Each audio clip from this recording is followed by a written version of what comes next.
Director of the Centre for Islam and Global Affairs at Istanbul Sabahattin Zaim University, joins us live now.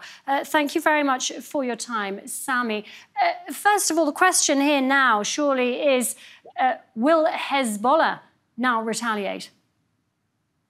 Absolutely, they would retaliate. The Secretary General of Hezbollah, Hassan Nasrallah, has said that for every strike that Israel hits Lebanon, they will strike back with the equal nature.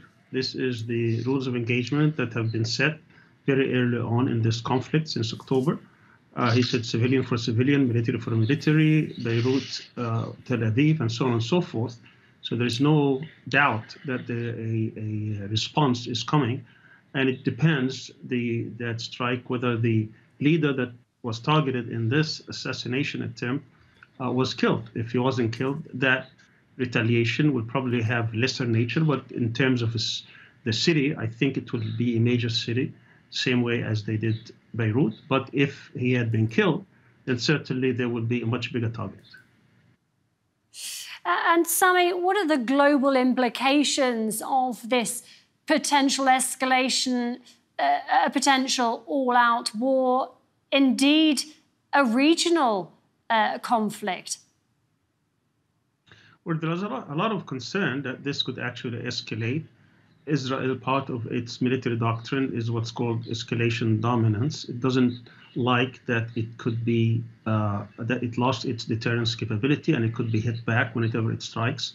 That sense of impunity has been lost now, and it's trying to change this rules of engagement by trying to dictate to its enemies its rules of engagement, and it hasn't been successful.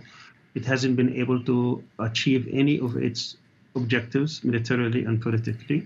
Hamas and the Palestinian resistance are still fighting back in Gaza after 10 months of devastating war, of all the atrocities that have taken place, the genocide, the ethnic cleansing, and so on and so forth. Still, Israel is in a state of attrition. It is not able to dictate the terms, and it's not able to declare victory. It's unable also to achieve its objectives. And now it wants to also do the same in the north, but it can't, because even Hezbollah is much stronger than Hamas is, and if it can't contain Hamas, how could it contain Hezbollah? So what Netanyahu has been trying to do, and that was very clear during his speech to Congress last week, is to drag the United States and possibly other Western powers into this conflict by trying to bring a wider or a regional war in which the United States will take an active and will be an active participant. But I think he will not be able to do so because the U.S. sees absolutely no strategic benefit from dragging its forces into this area. At the same time, it is committed to the defense of Israel. So it's trying to square a circle that's very difficult to square. On one hand, it's trying to contain this war, trying to end this war, particularly in an election year. And at the same time, it can't abandon Israel.